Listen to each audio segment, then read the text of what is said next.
ఓం శుక్లాంబరధరం విష్ణుం శశివర్ణం చతుర్భుజం ప్రసన్నవదనం ధ్యాయేత్ సర్వవిఘ్నోపశాంతయే అని స్వామివారికి నమస్కారం చేసుకుని వాళ్ళు మళ్ళీ మనం కొంచెం చదువుకోవడం మొదలు పెడదాం. మన విష్ణు సహస్రనామంలో పోయిన వారం మనము 37వ శ్లోకం దగ్గర ఉన్నాము.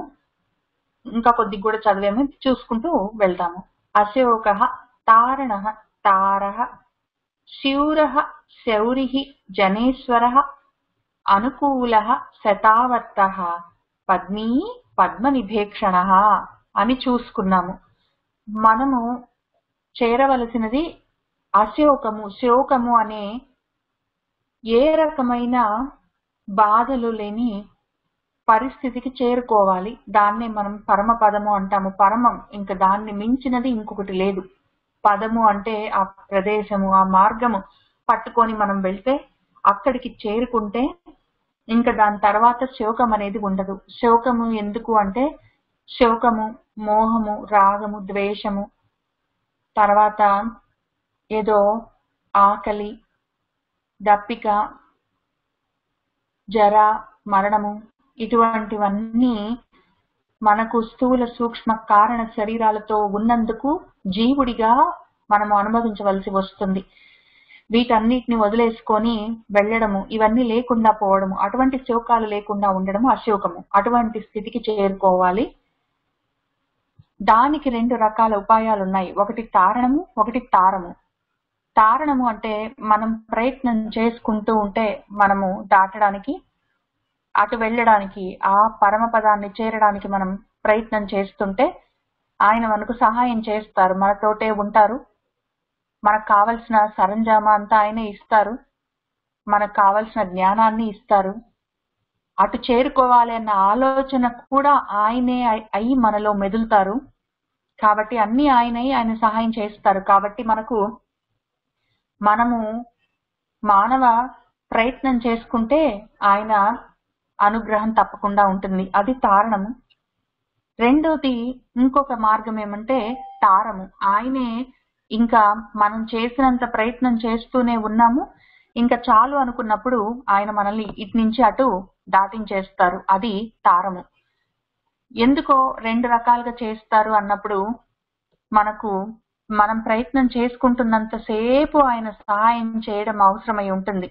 ప్రతి వాళ్ళు పుట్టగానే ఆయన చేసేస్తుంటే మరి ఈ ప్రపంచం ఎందుకు? ఈ ప్రపంచంలో మరి మనుషులుగా ఇంతమంది ఉండడం కష్టం అవుతుంది కదా. కాబట్టి కానీ అదే పనిగా అల్లాడిపోతున్నప్పుడు ఇంకా చాలే వీడికి పాపం కొద్ది రెస్ట్ ఇద్దాం అనుకున్నప్పుడు ఆయన మొత్తమే తీసి గట్టెక్కించేస్తారు. కాబట్టి ఈ 3 అశోకము, తారణము, తారము అన్నది మన వాళ్ళు మనకి కొద్ది రకాలుగా చెప్తూ ఉన్నారు. అంతకన్నా ముందున్న నామంతో కలుపుకొని చూసుకుంటున్నప్పుడు మాత్రం పురంధరము, అశోకము, తారణము అన్నప్పుడు పురంధరం అంటే మనకు ఆది దైవిక తాపం లేకుండా చేయడము. అశోకము అన్నప్పుడు ఆధ్యాత్మికమైన, ఎందుకంటే శోకము, మోహము, క్షుత్తు, పిపాస, జర, మరణం ఇట్లాంటివన్నీ మనకు సంబంధించినవి. మన శరీరము, మనసు, బుద్ధికి వీటికి సంబంధించినవి. కాబట్టి ఆ శోకము అట్లాంటివన్నీ తీసేయడానికి ఆధ్యాత్మికము. తారణము అన్నప్పుడు ఆయన ఆది భౌతికమైనవి, మన చుట్టూ ఉన్న మనుషులు, జంతువులు, ప్రపంచము, వీటన్నిటి వల్ల మనకు భౌతికంగా ఫిజికల్ గా ఉన్న ప్రపంచంతో ఉన్న విషయాలతో మనకు వచ్చే కష్టాలని తీసేసేవాడు. కాబట్టి తారణము అని చెప్పి కూడా మన వాళ్ళు చెప్పారు. దాని గురించి ఇన్ని రకాలుగా ఆయన ఏం చేస్తారు అంటే మనల్ని తరింపించజేస్తారు. కాబట్టి ఆయన ఆది దైవిక, ఆధ్యాత్మిక, ఆది భౌతిక తాపత్రయాలని ఈ 3 నుంచి మనల్ని దాటించేస్తారు. కాబట్టి ఆయన తారహ. ఈ తారహ కోసము, తారణ కోసము మనకెన్నో తారక మంత్రాలు ఉన్నాయి. మనకు ఎన్నో రకాలు అవకాశాలు ఉన్నాయి. కాబట్టి ఏదో ఒక దారిలో మనం పట్టుకొని దాటేసి వెళ్ళిపోవచ్చు. ఒకవేళ అట్లా చేస్తే ఏమవుతుందంటే ఆ రకంగా మనల్ని ఇటు నుంచి అటు దాటించేయడానికి ఆయనకంత పరాక్రమం ఉన్నది. కాబట్టి ఆయన శూరః. తర్వాత అటువంటి ఆయన పరాక్రమాన్ని ఆయన ప్రదర్శించి ఆ పనులు చేయగలరు. కాబట్టి ఆయన శౌరి అని చెప్పుకుంటాము. ఆయన పరాక్రమం, ఆయన శూరత్వం మనకు కొద్దిగా ఉన్న మనలో మనం కూడా శౌరి అయిపోతాము.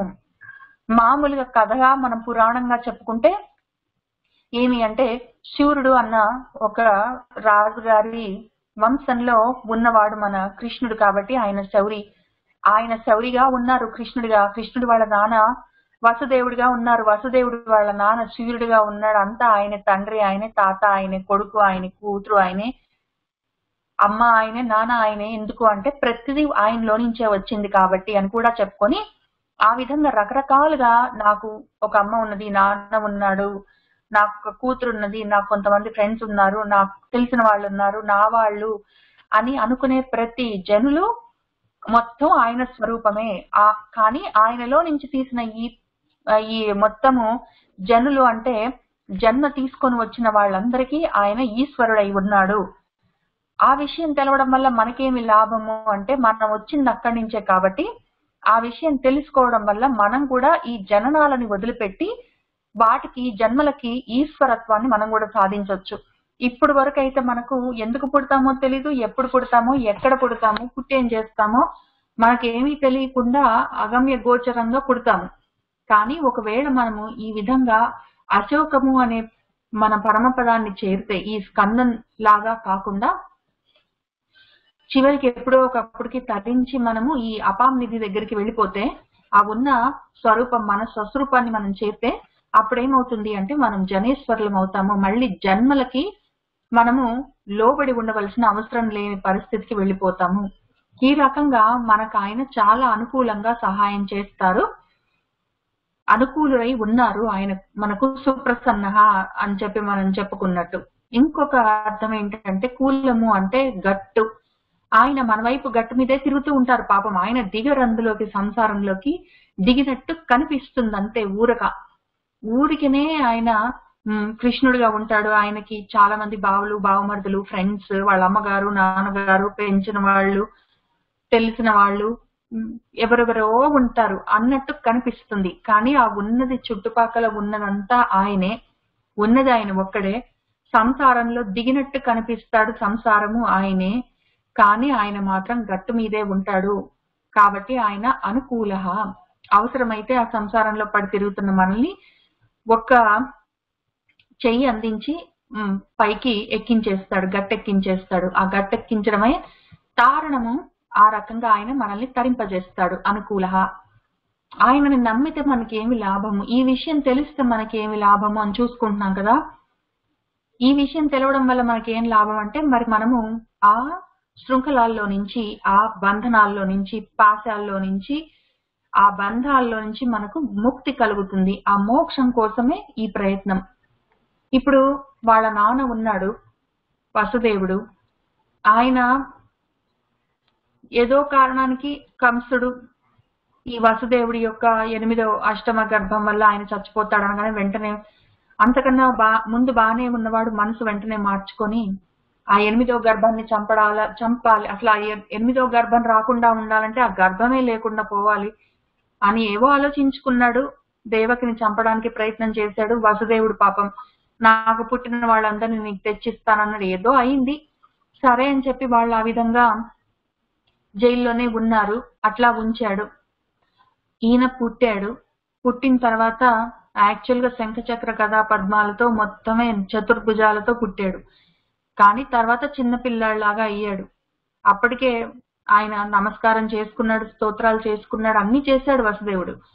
ఏం చెయ్యాలి అని అడిగితే నన్ను తీసుకెళ్లి అక్కడ రేపల్లిలో ఉంచి అక్కడ అప్పుడే పుట్టిన ఇంకొక పసిపిల్లని తీసుకొని రామని చెప్తాడు. ఈయన మరి నేను ఇక్కడ బందీనై ఉన్నాను, నేను ఎట్లా వెళ్ళాలి అంటే నేనే చూసుకుంటాను అంటాడు. మొత్తం ఆ బంధనాలన్నీ విడిపోతాయి, తలుపులన్నీ తెరుచుకుంటాయి. దారిలో వెళ్తుంటే ఆ నదంతా అడ్డం వస్తుంది కానీ అది కూడా దారిస్తుంది. వర్షం కురుస్తుంటే గొడుగులాగా ఒక పెద్ద పాము వచ్చి పడగపడుతుంది. అక్కడి దాకా వెళ్తాడు. ఈ బాబుని అక్కడ పెట్టి పాపని తీసుకొని మళ్ళీ వెనక్కి వస్తే మళ్ళీ ఇదే స్టోరీ. మొత్తం నది దారిస్తుంది. అదే విధంగా తలుపులన్నీ తెరుచుకుంటాయి. ఈయన లోపలికి వచ్చిన తర్వాత ఆ జైల్లో తలుపులు మళ్ళీ వెనక్కి మూసుకుంటాయి. అంతా అవుతుంది. కానీ ఒక్కటి మళ్ళీ జరగని విషయం ఏంటంటే ఈయన పాపను తీసుకొచ్చి అక్కడ దేవకి దగ్గర పడుకోబెట్టి మళ్ళీ ఆయన ఏ గోడకేసి చైన్స్ తోటి కట్టేశారో ఆ చేతులకి కాళ్ళకి ఆయన తగిలింది. అవి మళ్ళీ వచ్చి తగులుకోవు ఇంకా ఆ బంధాలు ఆయన్ని. అప్పుడు ఆయన ఏం చేస్తాడంటే ఇంకా ఊరికి నేను కంసుడి కోసం అని చెప్పి అవి చేతులకి కాళ్ళకి తగిలించుకుంటాడు ఊరికి, ఇంకా అవి తగులుకోవు. ఆ రకంగా భగవంతుణ్ణి ఇక్కడి నుంచి ఈ యమునా నదిని దాటించడానికి అంతకన్నా ముందు ఇక్కడ ఈ జైల్లో నుంచి తీసుకొని వెళ్తున్నప్పుడు ఆయన గుండెల మీద ఎత్తుకొని తీసుకొని వెళ్ళాడు. యమునా నది దాటుతున్నప్పుడు తల మీద పెట్టుకొని తీసుకెళ్లాడు. కాబట్టి భగవంతుడిని మన గుండెల్లోనో మన తల మీదనో బుద్ధిలోనో మనసులోనో పెట్టుకొని మనం ఉంటే అప్పుడు ఏం జరుగుతుందంటే ఇంకా బంధాలు మనకు తగులుకొని ఉన్నట్టు ఊరికే కనిపిస్తుంది బయట వాళ్ళకి. మనసులో ఇంకా అవి మన తగులుకొని ఉండవు. ఇది చాలా ముఖ్యమైన విషయం. మన శ్రీకృష్ణ జన్మ వృత్తాంతం, దాని రహస్యం. నా అవతారాలు వాటి లీలలు తెలుసుకో అని చెప్తూ ఉన్నారు కదా ఆయన భగవద్గీతలో. నా జన్మలు వాటి కర్మలు తత్వతః తెలుసుకో బాగుపడతావని. కాబట్టి ఆయన ఏదో జైల్లో పుట్టాడు, ఈయన ఏదో తీసుకెళ్లాడు, రేపల్లలో దించాడు, ఇంకో పాపని తీసుకొచ్చాడు, ఇంక ఇవన్నీ కథ బాగానే ఉంది, జరిగింది నిజమే, మనం పురాణాల్లో చదువుకున్నాం. కానీ తత్వం ఏమి అంటే భగవంతుణ్ణి మనము మనసులో పెట్టుకుంటే మనకింకా ప్రాపంచికమైన బంధనాలు మనల్ని తగులుకోవు. మనకు ఊరికే ఉన్నట్టు చేతులకి కాళ్ళకి మెడకి అవి బంధించబడి మనకు బంధనాలై ఉన్నట్టు మనకు కనిపిస్తుంది, కానీ అవి ఉండవు ఇంకా ఆ రకంగా. అదే ఎగ్జాంపుల్ మళ్ళీ మనకు జనకుడు గురించి కూడా చెప్పుకోవచ్చు. జనకుడు కూడా అంతే. జనకుడు కూడా ఏదో రాజ్యాన్ని పరిపాలన చేస్తున్నాడు, ఏవో పనులు చేస్తున్నాడు, ఏవో యుద్ధాలు చేస్తున్నాడు, ఏదో సీతమ్మను పెంచాడు, ఏదో పెళ్లిళ్ళు చేశాడు. ఇవన్నీ కనిపిస్తూ ఉంటాయి బంధనాల్లాగా, కానీ ఆయనకు అవి ఎప్పుడు తగులుకొని ఉండవు. ఎందుకంటే మనసులో ఎప్పుడు భగవంతుడు ఉండడం చేత. కాబట్టి ఆయన అంత అనుకూలంగా ఉంటాడు మనతో. ఈ యువతల గట్టుతో మనకి సంబంధం పెట్టుకోవడం అవసరము. మనం సముద్రంలో కొట్టుకొని పోతున్నా, నదిలో కొట్టుకొని పోతున్నా, గట్టు మీద మాత్రం ఒక కన్నేసి ఉంచితే ఆయన ఆ గట్టు మీదనే ఉంటాడు అనుకూలంగా మనకి రక్షించడానికి అని అది చెప్పుకొని, తర్వాత శతావర్త ఆయన ఏం చేస్తూ ఉంటాడంటే సర్కిల్స్ గా తిప్పుకుంటూ ఆవర్తనాలుగా వందల కొద్ది వేల కొద్ది అనంతమైన ఆవర్తనాల్లో ఆయన ఏం చేస్తూ ఉంటాడంటే మనకి ఈ విశ్వాన్ని పెంచుతూ ఉంటాడు. ఒక్కొక్క అరగా పద్మం ఒక్కొక్క రేకు విచ్చుకున్నట్టు ఈ ప్రకృతిలో విశ్వాలని బ్రహ్మాండాలని ఆయన తెరుస్తూ ఉంటాడు. అవసరమైనప్పుడు మళ్ళీ మూసేస్తాడు, మళ్ళీ తెరుస్తూ ఉంటాడు. అట్లా శతావర్త ఆ రకంగా చేస్తూ ఉంటాడు. చేస్తూ ఉండడం వల్ల అట్లా రౌండ్ గా గుండ్రంగా తిరగడం వల్ల ఏమవుతుందంటే పద్మి, ఆయన ఆ పద్మాలన్నీ కలిగి ఉంటాడు. మొత్తం బ్రహ్మాండాలు అనేవన్నీ పద్మాలు అవుతే ఆ పద్మాలన్నిటినీ తనలో ధరించి ఉంచినవాడు కాబట్టి ఆయన పద్మి. కాబట్టి పద్మి అన్నప్పుడు మనము ఆయన యొక్క సృష్టి గురించి చెప్పుకుంటున్నాము. దాన్ని ఎట్లా చేస్తున్నాడు, విశ్వంగా ఎట్లా వ్యాపిస్తున్నాడు అని. ఆయన పద్మనిభ ఈ క్షణములు అంటే కళ్ళు. కాబట్టి పద్మముల లాగా ఉన్నాయి ఆయన కళ్ళు. నిజంగా కూడా పెద్ద పెద్ద అందమైన కళ్ళు. ఆ పెద్ద అందమైన కళ్ళతో ఆయన ఏం చేస్తున్నాడంటే సృష్టి. ఆయన కన్ను తెరిస్తే సృష్టి, మూస్తే లయము. తెరిచి ఉంచినంతసేపు స్థితి. ఆ కళ్ళతోటే మనకు పోషణ రక్షణ ఇస్తూ ఉంటారు. కాబట్టి ఆయన పద్మనిభ ఈక్షణ అని చెప్పుకున్నాము. ఇక్కడి నుంచి మళ్ళీ ఇంకా కొద్దిగా చూసుకుంటూ వెళ్దాము. పద్మనాభ, ఆయన నాభిలో పద్మం ఉన్నది. ఇది మనకి చాలా రకాలుగా అర్థం చెప్పుకోవచ్చు, కొన్ని రకాలుగా చూసుకుందాము. ఆయన పద్మనాభుడు ఎందుకు అంటే ఆయన నాభి పద్మంలాగా ఉంటుంది కాబట్టి ఆయన పద్మనాభుడు అని ఒక అర్థం చూసుకుందాం. తర్వాత ఆయన నాభిలో నుంచి వచ్చిన పద్మంలో నుంచి మొత్తం బ్రహ్మాండాలు తయారయ్యాయి కాబట్టి సృష్టి కారణము అని చెప్పుకుందాము. ఇంకొక అర్థం ఏంటి అంటే మొత్తమే ఆయన నిజంగా కూడా ఆయన నాభి, ఆయన బొడ్డులో నుంచి ఒక కమలం వచ్చింది, అందులో నుంచి మొత్తం బ్రహ్మాండాలు వచ్చాయి, బ్రహ్మగారు వచ్చారు, అక్కడి నుంచి విశ్వమంతా వచ్చింది. సరే, కానీ యాక్చువల్ గా ఆయన నాభి కూడా నిజంగా పద్మంలాగా ఉంటుంది. ఆయన అరచేతులు పద్మాల్లాగా ఉంటాయి, ఆయన నోరు పద్మంలాగా ఉంటుంది, ఆయన ముఖం పద్మాల్లాగా ఉంటుంది, ఆయన కళ్ళు పద్మాల్లాగా ఉంటాయి, ఆయన చెవులు పద్మాల్లాగా ఉంటాయి, అన్ని పద్మాల్లానే ఆయన అరికాళ్ళు పద్మాల్లాగా ఉంటాయి. కాబట్టి ఇక్కడ నాభి కూడా పద్మంలాగా ఉంటుంది అని మనము చెప్పుకుందాం. అంత అందమైన తండ్రి మన తండ్రి కాబట్టి ఆయన పద్మనాభ అని అది కూడా అర్థం చెప్పుకుందాం. ఆయన నాభిలో నుంచి వచ్చిన పద్మంలో నుంచి వచ్చిన బ్రహ్మలో నుంచి మొత్తం సృష్టి అంతా అని చెప్పుకోవడం ఒకటే కాక ఆయన ఎంత అందగాడంటే ఆయన నాభి కూడా పద్మంలాగా అట్లా చక్కగా గుండ్రంగా ఉంటుంది అని చెప్పి మనము చెప్పుకుందాము. అదే కాక పద్మనాభం అన్నప్పుడు నా హృత్కమలంలో కూడా, నా హృదయ కమలంలో కూడా ఉంటాడు కాబట్టి ఆయన పద్మనాభుడు అని ఇన్ని రకాలుగా అర్థం చెప్పుకొని అది సృష్టి అని చూసుకొని తర్వాత అరవింద అక్షుడు, అరవిందము అంటే మళ్ళీ పద్మం, పద్మం వంటి కన్నులు కలిగిన వాడు అంటే మళ్ళీ చూపులతోటి ఆయన సూర్యుడిగా చంద్రుడిగా అన్ని రకాలుగా ఆయన నాకు పోషణ రక్షణ కలిగిస్తూ ఉన్నాడు కాబట్టి ఆయన అరవిందాక్షుడు, స్థితి కారణము అని చెప్పుకొని పైగా అరవిందము అన్న దాంట్లో అన్న దానికి రూట్, దాని ఎటమలాజికల్ విషయం చూసుకుంటే అన్నప్పుడు మనకు కదలడము అని అర్థం కాబట్టి కదులుతూ ముందుకు వస్తూ వ్యాపిస్తూ ఉన్నది కాబట్టి అది విశ్వంగా పరిణతి చెందుతూ ఉన్నది అని మనము చెప్పుకుంటూ ఉన్నాము కాబట్టి అరవిందాక్ష. ఇక్కడ కొంచెం తేడా చూడండి, పద్మ నిభేక్షణ అరవిందాక్షం కదా, ఈ క్షణములు ఆ క్షణములు కొంచెం తేడా ఏంటంటే పద్మ నిభ ఈ క్షణము అన్నప్పుడు పద్మంలాగా ఆయన కొద్ది కొద్దిగా కన్ను తెరుస్తున్నప్పుడు పద్మంలో ఒక్కొక్క రేకు విచ్చుకుంటున్నట్టు ఆ అరలుగా ప్రకృతి విచ్చుకుంటూ అది ఎక్స్పాండ్ అవుతూ వ్యాపిస్తూ ఉన్నది అని దీనికి అర్థం చెప్పారు. ఇక్కడ అరవిందాక్షము అన్నప్పుడు అన్నప్పుడు కదులుతూ ఉన్నది, వ్యాపిస్తూ ఉన్నది, వ్యాపిస్తూ ఉన్నప్పుడు విందము దాన్ని రక్షిస్తూ ఉన్నాడు. ఎట్లా అంటే అక్షములతో, కాబట్టి సూర్యుడిగా చంద్రుడిగా ఆయన రక్షిస్తూ కాపాడుతూ ఉన్నాడు.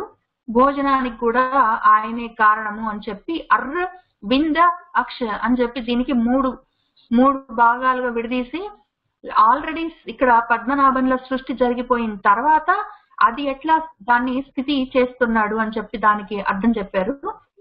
ఇక్కడ పద్మనిభ ఈ క్షణ అన్నప్పుడు ఆయన ఈ క్షణములు కంటి చూపులు విస్తరిస్తున్నప్పుడు పద్మంలో ఆ రేకులు ఎక్స్పాండ్ అవుతున్నట్టు ఆయన విశ్వంగా వ్యాపిస్తున్నాడు అని చెప్పి ఆ లక్షణాన్ని చెప్పారు.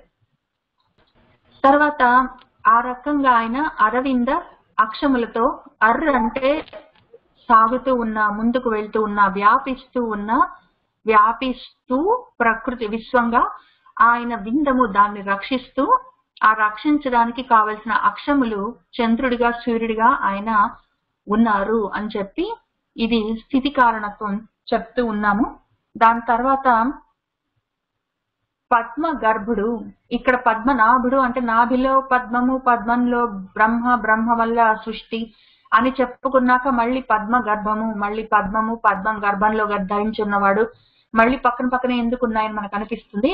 మళ్ళీ ఇక్కడ ఏం చెప్తున్నారంటే వాళ్ళు ఆ వ్యాఖ్యానం చెప్పిన వాళ్ళు, మనకి భాష్యం చెప్పిన వాళ్ళు ఇక్కడ నాభిలో నుంచి బయటికి తీశారు కాబట్టి అది సృష్టి.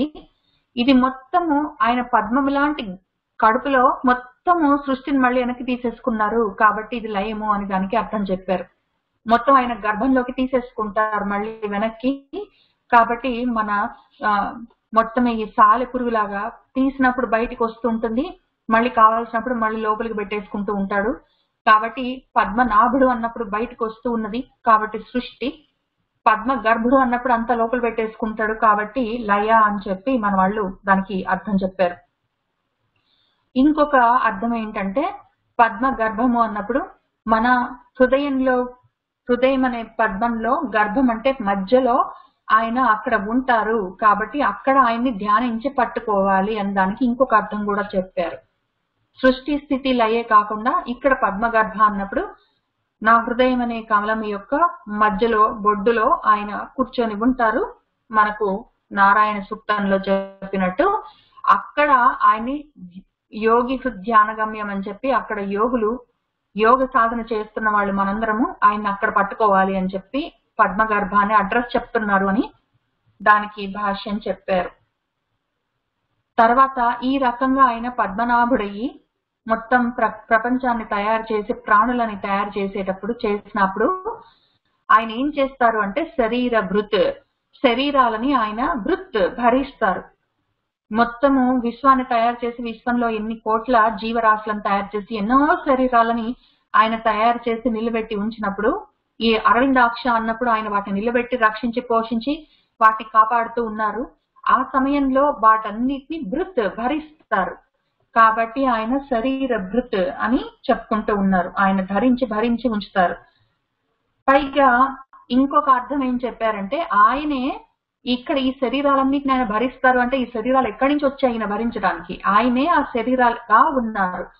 కాబట్టి ఆయనే ఇన్ని రకాల కోట్ల అనంతమైన శరీరాలుగా, కళ్ళుగా, కాళ్ళగా, చేతులుగా, కడుపులుగా, చెవులుగా, శిరస్సులుగా అన్ని రకాలుగా ఆయనే తయారు చేసుకున్నారు. కాబట్టి ఇన్ని శరీరాలు భృత్ అంటే ధరించి ఉన్నారు, భరించి చూస్తున్నారు. కాబట్టి ఆయన శరీర ధృత్, శరీర భృత్. ధృత్ అన్నప్పుడు ధరించారు, భృత్ అన్నప్పుడు భరిస్తున్నారు. కాబట్టి ఇన్ని శరీరాలు ఆయనవే, ఇన్ని రకాలుగా ఇన్ని రూపాలుగా కనిపిస్తూ ఉన్నాయి, అంతే తేడా. ఎందుకంటే ఆకాశం అంతా ఒకటే ఉంటుంది. నారాయణ సూక్తంలోనేమో ఎట్లా ఆయన వ్యాపించాను అని చెప్పుకున్నారు, ఎక్కడ ఉన్నాను అని అడ్రస్ చెప్పుకున్నారు పద్మగర్భ అని. అంతకన్నా ముందు ఉన్న పురుష సూక్తంలోనేమో ఆయన ఎట్లా వ్యాపించాను అని చెప్పుకున్నప్పుడు నేనున్నాను, తర్వాత విరాట్ పురుష స్వరూపాన్ని తీసుకున్నాను, నేను మొత్తం విశ్వం అయ్యాను, అందులో నుంచి మళ్ళీ నేను రకరకాలుగా కాలాన్ని వాటిని వీటిని మొత్తం ఋషులని అని అంతా తయారు చేశాను. అది కూడా యజ్ఞంగా నన్నే యజ్ఞంగా చేసుకొని, నేనే యజ్ఞ పశువుగా ఉండి నేనే యజ్ఞం చేస్తూ నన్నే నేను అందులో హవిస్సుగా ఇచ్చుకుంటూ నన్నే నేను అందులో నుంచి తీశానని చెప్పి ఆయన పురుష సూక్తంలో చెప్పుకుంటారు. ఆ విషయాలు ఇక్కడి నుంచి శరీర భృతి నుంచి స్టార్ట్ అయ్యాయి. కాబట్టి ఆయన శరీర భృత్ అని ఎన్నో శరీరాలు తీసుకొని వస్తూ ఉన్నారు. వస్తూ ఉన్నప్పుడు ఎట్లా వస్తూ ఉన్నారు అంటే ఆయన శరీరాలని ధరించి వచ్చి నిలబడుతూ ఉన్నప్పుడు ఆ విషయాన్ని కూడా ఆయన చాలా క్లియర్ గా సహస్ర శీర్ష పురుష సహస్రపాత్ అని ఇందులో, తర్వాత మన నారాయణ సూత్రంలో అట్లా మొత్తమే అనంతమైన శరీరాలు, కళ్ళు, కాళ్ళు, చేతులు మొత్తం నావే, అంతా నావే పార్ట్స్ అని ఆయన చెప్పుకుంటూ ఉన్నారు. కాబట్టి శరీర భృత్ అని దానికి అర్థం చెప్పుకొని ఈ ఇన్ని రకాల శరీరాలు ఆయన పురుష సూక్తంలో, తర్వాత నారాయణ సూక్తంలో, తర్వాత అన్ని రకాలుగా వేదాల్లో ఆయన చెప్పుకుంటూ వస్తూ ఉన్నారు కదా. ఇన్ని శరీరాలన్నీ నావే, అనంతమైన శరీరాలని నేనే తీసుకొని వచ్చాను అని చెప్తున్నప్పుడు ఎక్కడి నుంచి వచ్చాయి మరి ఆయనకి ఇవన్నీ అంటే ఆయన మహతి, ఆయన రుద్ధి, మొత్తము కావలసినవి అన్ని ఆయన దగ్గర సమృద్ధిగా ఉన్నాయి. కాబట్టి ఆయన మహతి. ఆయన దగ్గర ఏమి కావాలో ఎంత కావాలో అంతవరకు ఉన్నది, కొంతవరకు అని చెప్పడానికి లేదు. ఆయన దగ్గర ఉన్నది ఎంత అనంతమైన సమృద్ధిగా ఉన్న ఐశ్వర్యంలో ఆయన కొంత 3 భాగాల్లో ఒక భాగాన్ని తీసి చేస్తేనే ఇంత అయింది అని చెప్పి ఆయన పురుష సూక్తంలో చెప్పుకున్నారు. కాబట్టి ఆయన మహర్ది, ఆయన దగ్గర ఇంకా వాడుకోకుండా పక్కన పెట్టుకున్నది ఇంకా 3 వంతులు ఉన్నది. ఒక్క వంతు ఆయన 4 వంతులలో ఒక భాగాన్ని ఆయన వాడుకుని ఈ మొత్తం శరీరాలని ధరించి దానికోసం అని చెప్పి సృష్టి స్థితి లయ చేస్తూ ఇన్ని శరీరాలని ధరించి నేను తిరుగుతున్నా కూడా ఇంకా బోలెడు నాకు దగ్గర అవతల ఉన్నది అని ఆయన చెప్తున్నారు ఇక్కడ మహర్ది అని చెప్పి. కాబట్టి ఈ వృద్ధి, గొప్ప వృద్ధితో ఉన్నారు ఆయన. ఎంతైనా ఉన్నది మహా, ఇంకా దాన్ని కొంత ఉన్నదని చెప్పుకోవడానికి లేకుండా ఆ ఉన్నది ఎంత ఉన్నది అంటే ఆ వృద్ధి మొత్తం చాలా ఉన్నది అని చెప్పుకుంటున్నాం. కానీ అది ఆయన ఉన్నాడు, ఆయనకి చాలా వృద్ధి ఉన్నది అని చెప్పుకోవడం అర్థం చేసుకోవడం కోసం హెల్ప్ చేస్తుంది. కానీ విషయం ఏంటంటే ఆ వృద్ధి మొత్తం అంతా ఆయనే, ఆయన ఉన్నాడు, ఆయనకి అంత గొప్ప సమృద్ధిగా అన్ని సామాన్లు ఆయన దగ్గర ఉన్నాయి అని 2 విషయాలు ద్వైతంగా చెప్పుకోవడానికి అవకాశమే లేదు. ఆయనే వృద్ధి, ఆయన దగ్గర ఉన్నాయి అని మనం అర్థం చేసుకోవడానికి చెప్పుకుంటాము అని చెప్పి 2 నామాలు చెప్తూ ఉన్నాయి. ఆయన మహతి, ఆయన మొత్తమే ఆయనే అయి ఉన్నాడు, ఆ వృద్ధి అంతా ఆయనే అయి ఉన్నాడు. కాబట్టి అందుకే ఆయన అయి ఉన్నాడు కాబట్టి ఆయనలో నుంచి ఆయన విరాట్ స్వరూపం అయ్యాడు. విరాట్ స్వరూపం మళ్ళీ ఏదో ఋషులయ్యారు, ఏదో యజ్ఞం అయ్యాడు, యజ్ఞ పశువు అయ్యాడు, పశువుని పెట్టడానికి ఉపస్తంభం అయ్యాడు, అవన్నీ ఉండడానికి దర్భలయ్యాడు, అన్ని ఆయనే అయ్యాడు. ఎందుకంటే ఆయనే ఆ వృద్ధి అంతా ఆయనే. కాబట్టి ఇంకా ఈ విషయాన్ని ఇంకా కిందకి వచ్చేసరికి ఇంకా కొన్ని నామాలు ఇంకా ఎక్కువ విస్తారంగా చెప్తాయి, అప్పుడు కూడా చెప్పుకుంటూ వెళ్దాం. ఆయన కాబట్టి రుత్ అన్న రూట్ కి అర్థము వ్యాపకత్వ లక్షణం కలిగి ఉండడము అని కూడా ఉన్నది. కాబట్టి వ్యాపకత్వ లక్షణం ఉన్న ఆ వృద్ధ్ అంత వృద్ధి చెందుతూ ఉన్నాడు అంటే వ్యాపిస్తూ ఉన్నాడు. ఇవాళ ₹1 అంటే రేపు 10, తర్వాత 100, తర్వాత 1000 రూపాయలు అట్లా వృద్ధి చెందుతూ ఉన్నాడు అంటే వ్యాపిస్తున్నాడు, పెరుగుతూ ఉన్నాడు అని అర్థం. ఆ రకంగా ఆయన ఈ బ్రహ్మాండాలన్నిటినీ ఆయన వృద్ధి చెందిస్తూ ఉన్నాడు. పైగా మనం వృద్ధిలోకి వస్తే ఆయన ఇంకా పొంగిపోతాడు. కాబట్టి కూడా ఆయన వృద్ధి అని చెప్పి మన వాళ్ళు మనకి చెప్పారు. మనం ఏ కొంత మంచి సాధించి, ఏ కొంత మనము యోగంలోకి వచ్చినా, ఏ కొంత మనము వృద్ధిలోకి వచ్చినా మనకన్నా ఎక్కువ పొంగిపోయేవాడు. కాబట్టి ఆయన వృద్ధ అని చెప్పి ఈ వృద్ధ నామానికి కూడా మళ్ళీ అర్థం చెప్పారు. ఆయన సమృద్ధిగా అన్ని కలిగిన వాడు, ఆయనే సమృద్ధి. కానీ మనం కూడా చక్కగా వృద్ధి చెందుతూ ఉంటే చూసి ఆనందించేవాడు. మనకు ఉన్న మొట్టమొదటి చీర్ లీడర్ అని చెప్పి ఈ నామం చెప్తున్నది. కాబట్టి ఆ తర్వాత ఇంకొక నామం ఏంటంటే, సరే ఈ వృద్ధి అంతా ఉన్నది, అయితే ఎప్పుడు సాధించాడు ఇవన్నీ, ఆయన ఎప్పుడు ఇంత గొప్పగా వృద్ధిలోకి వచ్చాడు, లేదా ఆయన ఎప్పుడు ఇట్లా వృద్ధి అయ్యాడు అంటే, ఆయన కొత్తగా అవ్వడం ఏమీ లేదు. ఆయన వృద్ధ ఆత్మ, ఆయన ఉండడమే అట్లా ఉన్నాడు. వృద్ధ్ అంటే ఆల్రెడీ మొత్తం అన్ని ధరించి ఉంచడం అని అర్థం. కాబట్టి మొత్తమే వృద్ధి చెంది ఉండడాన్ని వృద్ధ్ అంటాము. ఆయన ఆల్రెడీ మొత్తమే వృద్ధి చెంది ఉన్నాడు, ఉండడమే అట్లున్నాడు. ఆయన కొంతలో ఉన్నాడు, తర్వాత కష్టపడి పెంచుకున్నాడు. అదేదో సినిమాలో చిరంజీవి గారి లాగా ముందేమీ లేదు, తర్వాత బాగా వృద్ధిలోకి వచ్చాడని ఏమి లేదు. ఆయన ఉండడమే అట్లా ఉన్నాడు. ఆయన అట్లా ఉన్నాడు, వృద్ధి తానే అయి ఉన్నాడు. ఆ వృద్ధి మహావృద్ధిగా ఉన్నాడు. దాంతో ఏం చేస్తూ ఉంటాడంటే, ఈ సృష్టి స్థితి లయలు, ఈ శరీరాల వృత్తులు అవన్నీ చేస్తూ ఉంటాడు. ఎంత చేసినా తరిగే ప్రశ్న లేదు. ఇదంతా ఆయన ఎట్లా చేస్తూ ఉంటాడంటే మహా అక్షః. ఈ మహా అక్షః అన్నదానికి చాలా అర్థాలు ఉన్నాయి. మళ్ళీ అక్షము అన్నదానికి చాలా అర్థాలు ఉన్నాయి మనకు సంస్కృతంలో. ఒకటో రెండో చూసుకుందాం. అక్షములు అంటే కళ్ళు అని మనకు ఆల్రెడీ తెలుసు. కాబట్టి ఆయన గొప్ప చూపు ఆయనది. ఇంత వృద్ధితోటి మొత్తమే సమృద్ధిగా ఉన్నాడు. ఆయనే అయి ఉన్నాడు, ఎప్పటి నుంచో ఉన్నాడు. మనకందరికి ఆయన ఇస్తూ ఉంటాడు. ఎట్లా ఇస్తాడంటే గొప్ప చూపు ఆయనది. ఎవరికి ఏం కావాలి అని చూసుకుంటూ ఎవరికి ఎప్పుడు ఏం కావాలో అది ఇస్తూ ఉంటాడు. కాబట్టి మహా అక్షః. ఈ అక్షములు కూడా సూర్యుడిగా పగలు, చంద్రుడిగా రాత్రి, ఒక్క నిమిషము, మళ్ళీ ఇవన్నీ కాక నాలో మనసుగా, బుద్ధిగా, అన్నిటిగా ఏ రకంగా అయినా సరే నన్ను అట్లా నెట్వర్క్ లో పెట్టుకొని ఉంచుతాడు. ఈ నెట్వర్క్ కి కనెక్షన్ ప్రాబ్లం అనేది ఉండదు, వీక్ సిగ్నల్స్ అస్సలే ఉండవు. ఆ రకంగా పెట్టుకొని మనల్ని కళ్ళల్లో పెట్టుకొని చూసుకుంటున్నాడు. మహాక్షః అని ఒక అర్థం ఆల్రెడీ చెప్పుకున్నాము. దృష్టి అనే అక్షములు అంటే దృష్టి లేదా కళ్ళు అని, చూపు అని. ఇప్పుడు ఇంకొక అర్థం చెప్పుకుందాము. ఉత్తగా కళ్ళతో ఆయన మనల్ని చూసి రక్షించి పోషించి కాపాడి, లేదా కళ్ళతో మనకి సూర్యుడిగా చంద్రుడిగా ఉండి మనల్ని చూసుకుంటూ, కళ్ళతో సృష్టి స్థితి లయలు చేస్తూ ఇవన్నీ చెప్పుకుంటూ వస్తూ ఉన్నాము అక్షములు అన్నప్పుడు. ఇంకొక అర్థం చూద్దాము. చూపు అన్నప్పుడు జ్ఞానం. మామూలు కళ్ళతో చూసే చూపులు ఏదో తిండి కోసము, రక్షణ కోసం, పోషణ కోసం ఉండే ఇటువంటివన్నీ కాక వీటి వెనకాల ఉన్నది కూడా అంతకన్నా ఎక్కువ ముఖ్యమైనది జ్ఞానం. కాబట్టి మహా అక్షము అంటే గొప్ప చూపు. గొప్ప చూపు అంటే గొప్ప జ్ఞానము అని. ఆయనకున్నంత, ఆయన కరడుగట్టిన జ్ఞాన స్వరూపము. కాబట్టి ఆయన మహా అక్షః. ఆయన్ని మనం ఫాలో అవుతే మనం కూడా అదే అయిపోతాము. మీరు నన్ను ఏ రకంగా భజిస్తే మీరు అదే అయిపోతారు అని ఆయన అన్నట్టు, మనం ఆయన్ని జ్ఞాన స్వరూపంగా, ఆయన మొత్తమే జ్ఞానము అని మనం ఆయన్ని ఆరాధిస్తే, రాముడిగా, కృష్ణుడిగా, విష్ణువుగా, అమ్మవారుగా, ఆంజనేయ స్వామిగా ఆయన్ని మనం చేరుకుంటే ఆయన మనకు ఆ విధంగా దక్కుతారు. ఆయన జ్ఞానము అని మనం ఆయన్ని చేరితే మనం కూడా జ్ఞానమే అయిపోతాము. కాబట్టి అంత ముఖ్యమైన నామం ఇది మహా అక్షః అని. ఇంకొక అర్థం కూడా ఉంది. అక్షము అంటే ఈ ఏమంటారు, చక్రం మధ్యలో ఉండే నాభి ఉంటుంది కదా, ఇరుసు. ఆ ఇరుసును కూడా అక్షము అంటారు. కాబట్టి మొత్తము విశ్వం అనే చక్రానికి, కాలం అనే చక్రానికి, బ్రహ్మాండాలనే చక్రానికి, మొత్తమే సంసారం అనే చక్రం, వీటన్నిటికీ మధ్యలో ఇరుసులాగా ఉండి ఆ చక్రాన్ని తిప్పుతూ ఉన్నవాడు. ఈ జ్యోతిష్ చక్రంలో కూడా అందుకే మనకు ధ్రువ అని చెప్పి ధ్రువ అన్న నామం వచ్చింది.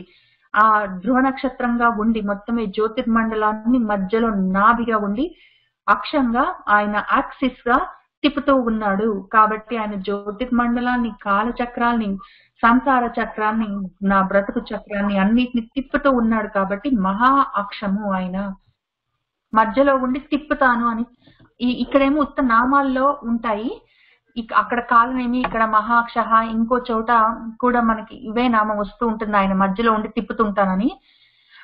ఇదే విషయాన్ని ఆయన యాక్చువల్ గా ఒక శ్లోకంగా ఎక్స్ప్లెయిన్ కూడా చేశారు భగవద్గీతలో. ఎట్లా తిప్పుతాను ఈ మొత్తం, నేను మధ్యలో ఉండి జంత్రగాడుగా నేను ఉండి, మధ్యలో యాక్సిస్ గా ఉండి నేను ఎట్లా తిప్పుతాను అని చెప్పి ఆయన చెప్పుకున్నారు కూడా. ఆ రకంగా కూడా మహాక్షము అంటే గొప్ప మధ్యలో ఉన్న ఆ నాభిగా ఉండి ఆ చక్రాన్ని తిప్పుతూ ఉన్నారు. మహాక్ష గొప్పది, అది చిన్నది కాదు. ఏదో ఒక చిన్న చక్రాన్ని తిప్పడం, ఒక చిన్న భూమండలాన్ని తిప్పడం, ఒక చిన్న ఏదో మన గ్యాలక్సీని తిప్పడం కాదు. మొత్తం ఈ కొన్ని కోట్ల బ్రహ్మాండాలకి మధ్యలో ఆయనే ఉండి మొత్తము తిప్పుతున్నారు అన్ని. అది కూడా ఒకటి తిప్పడం కాదు. ఆయన నేను జంత్రగాడిని అని ఆయన చెప్పుకున్నాడు, నేను మజిషియన్ని అని. ఎందుకంటే ఏదో మన వాళ్ళు 2 బాల్స్ లేకపోతే 3 బాల్స్, 6 బాల్స్, 10 బాల్స్ ఒకటే టైంకి ఆ బంతులన్నీ గాల్లో ఎగిరేసి పట్టుకొని సర్క్యులర్ గా తిప్పగలరేమో ఒక టైంలో. మనవాడు మొత్తం కొన్ని కోట్ల బ్రహ్మాండాలని ఒకటేసారి తిప్పుతూ ఉన్నారు. కొన్ని బ్రహ్మాండాలు సృష్టించబడుతుంటాయి, కొన్ని లయమైపోతుంటాయి, కొన్ని నడుస్తుంటాయి, కొన్ని ఎక్స్పాండ్ అవుతుంటాయి, కొన్ని కాంట్రాక్ట్ అవుతాయి, కొన్ని బిగ్ బ్యాంగ్ అవుతుంటాయి, కొన్ని ఏదో హాట్ రెడ్ సన్ అవుతుంటాయి. ఏవో ఒకటి జరుగుతూనే ఉంటుంది. ఇన్ని రకాలుగా అయినా ఇన్ని రకాల బాల్స్ ని పట్టుకొని గాల్లో తిప్పుకుంటూ ఆడిపించినట్టు ఆడిపిస్తున్నారు, ఆనందంగా నవ్వుకుంటూ పైగా. కాబట్టి ఆయన మహాక్ష అని చెప్పుకున్నారు. తర్వాత ఆయన గరుడ ధ్వజ. అందులో ఇంకొక అర్థం కూడా చెప్పుకుందాము. మహా అక్షము అన్నప్పుడు, అక్షము అంటే మనం కళ్ళు అవే కాకుండా కళ్ళు, జ్ఞానము, తర్వాత ఈ చక్రానికి మధ్యలో ఉన్న బొడ్డు అని చెప్పుకున్నాం కదా. ఈ 3 కాక 4వ అర్థం కూడా ఉంది అక్షము అంటే, దారి అని.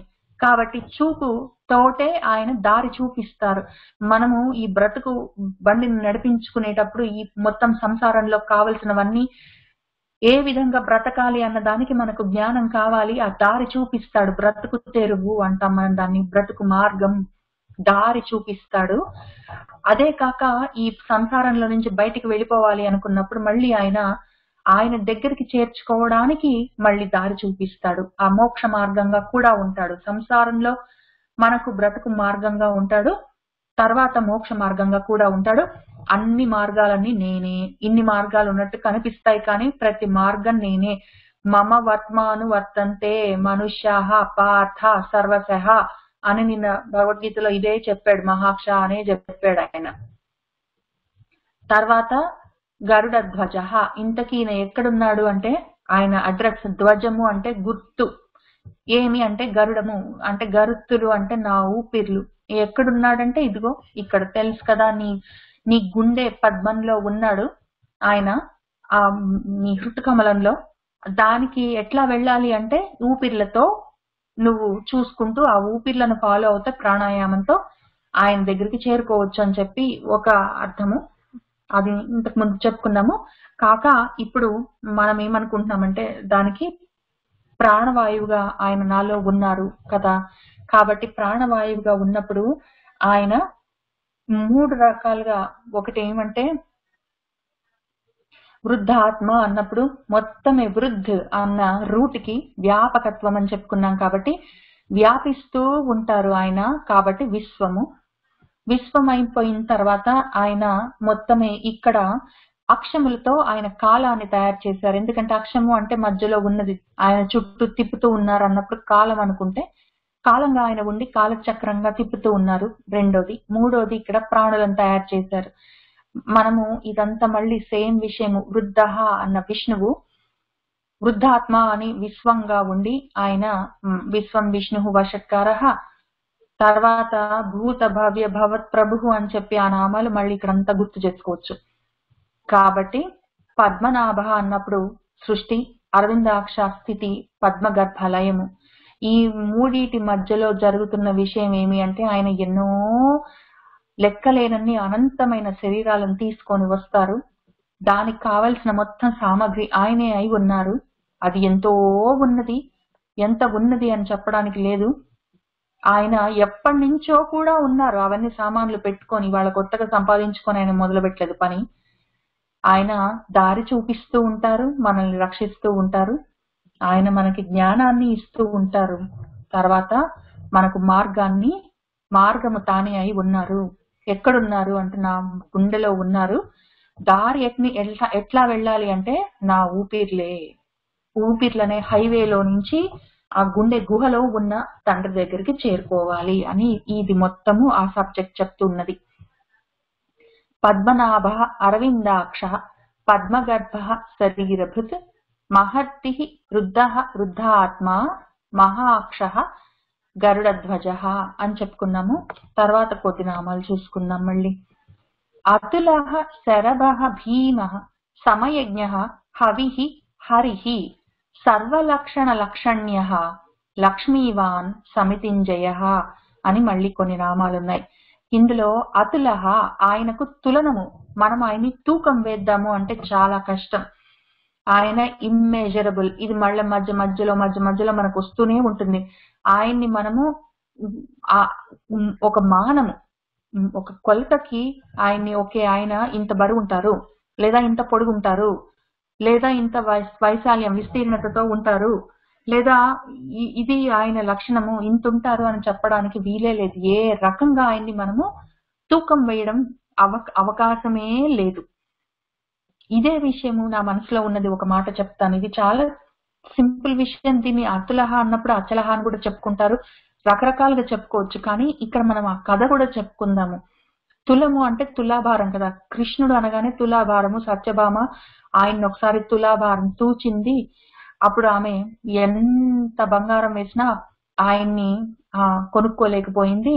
కాబట్టి ఏదో భక్తితో కొంచెం ఒక తులసి దళం వేయగానే ఆయన లొంగిపోయారు అని ఆ కథ ఉన్నది. అది యాక్చువల్ గా పురాణ కథ కాదు. మన వాళ్ళు, సినిమా వాళ్ళు చాలా ఉత్సాహంతో ఫ్యాన్ ఫిక్షన్ తయారు చేశారు. ఆయన ఎప్పుడు ఎవరికి అటువంటి అవకాశం ఇవ్వలేదు. ఆయన్ని తూకం వేసే అవకాశము, ఆయన్ని అమ్మడము, ఆయన్ని కొనుక్కోవడము, లేదా ఆయన్ని కాలుతో తన్నడము, ఇటువంటి అవకాశాలు ఆయన ఎవ్వరికి ఎప్పుడూ ఇవ్వలేదు.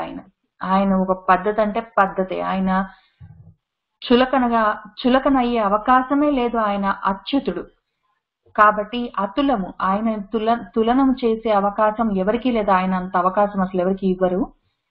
ఇక్కడ కథ బాగానే ఉన్నది. ఆయన మెటీరియల్ విషయాలకి, డబ్బులకి బంగారానికి వాటికి లొంగేవాడు కాదు, భక్తికి లొంగుతాడన్న ఆ విషయం చెప్పడం కోసం అంత గొప్పగా సినిమా తీశారు. అది బాగానే ఉంది. కానీ ఆయనని మాత్రం భక్తి దేనితోటి మనం ఆయన్ని తూకం వేయడానికి లేదు. ఆయన భక్తితో కూడా ఆయన్ని తూకం వేయలేము. మనం చేయగలిగింది ఆయన్ని కట్టగలము అంతే. కాబట్టి మనకి నెక్స్ట్ దామోదర అన్న నామం వచ్చినప్పుడు చెప్పుకుందాము. భక్తితో ఆయన్ని ఆపగలం, కానీ ఆయన్ని తూకం వేయడం మాత్రం అవకాశమే లేదు. కాబట్టి అతులహ. ఆయన శరభః. శరభుడు అంటే మనకి ఇక్కడ శివుడి నామాల్లో శరభ అన్న నామం ఉన్నది. ఇక్కడ మనము చూసుకుందాము అర్థము. శరభము అంటే శరము, బాణము. కాబట్టి మనము ఆయన అతులమై తులనానికి, తూకం వేయడానికి ఆయన దొరికేవాడు కాదు. కానీ మన బుద్ధి షార్ప్ గా ఉంటే, శరంలాగా, బాణంలాగా ఉంటే మాత్రం ఆ సూక్ష్మంగా ఉన్న మన బుద్ధి చివర్న అంటే వెలుగులుగా, జ్ఞానానికి పరాకాష్ఠగా వెలుగుతున్నది ఆయనే. కాబట్టి ఆయన శరభః, షార్ప్ గా, చాలా స్మార్ట్ గా వెలుగుతూ ఉన్న వెలుగుల కుప్ప ఆయన. కాబట్టి ఇందాక మనం జ్ఞానం అని చెప్పుకున్నాము, ఇప్పుడు అదే జ్ఞానము మనకు చిచ్చక్తిగా కనిపిస్తూ ఉన్నది శరభః. పైగా ఇంకొక అర్థం ఏమి అంటే, శరము అంటే శరీరము. కాబట్టి శర అన్న దానికి శరీరం అని అర్థం. భా అంటే వెలుగులతో నిండి ఉన్నది. కాబట్టి మన శరీరాన్ని వెలుగులతో నింపేది ఆ చిచ్చక్తి, చేతనత్వంగా, ఆ చేతన శక్తిగా మనలో చైతన్యంగా నిలబడి వెలుగుతూ ఉన్నది ఆయనే. కాబట్టి శరభః. ఒకవేళ ఆయన లేకపోతే ఇది ఇంకా శరీరము శవమైపోతుంది, లేకపోతే మాత్రం నిలబడి ఉంటుంది. శరభః. ఇంకొక అర్థం ఏమి అంటే తన్నడం, దండించడం. ఒకవేళ ఆయనకి ఎదురు తిరిగితే, లేదా ఆయన చెప్పిన మార్గాన్ని ఫాలో అవ్వకపోతే అవసరమైతే దండిస్తాడు. కాబట్టి శ్రు అన్నప్పుడు దండించడం అన్న రూట్ చూసుకుంటే మనము ఆయన దండించడానికి కూడా ఏమి వెనుకాడడు. కాబట్టి ఆయన శరభః. ఎందుకు ఆయన ఆ రకంగా దండిస్తాడు అంటే మరి ఒకవేళ ధర్మానికి గ్లాని కలిగించే పరిస్థితులు మనం తీసుకొని వస్తే అటువంటి పరిస్థితిని ఆయన తీసేస్తాడు. కాబట్టి శరభః. ఆ చేసేది ఎట్లా చేస్తాడంటే భీమః, భయంకరంగా చేస్తాడు.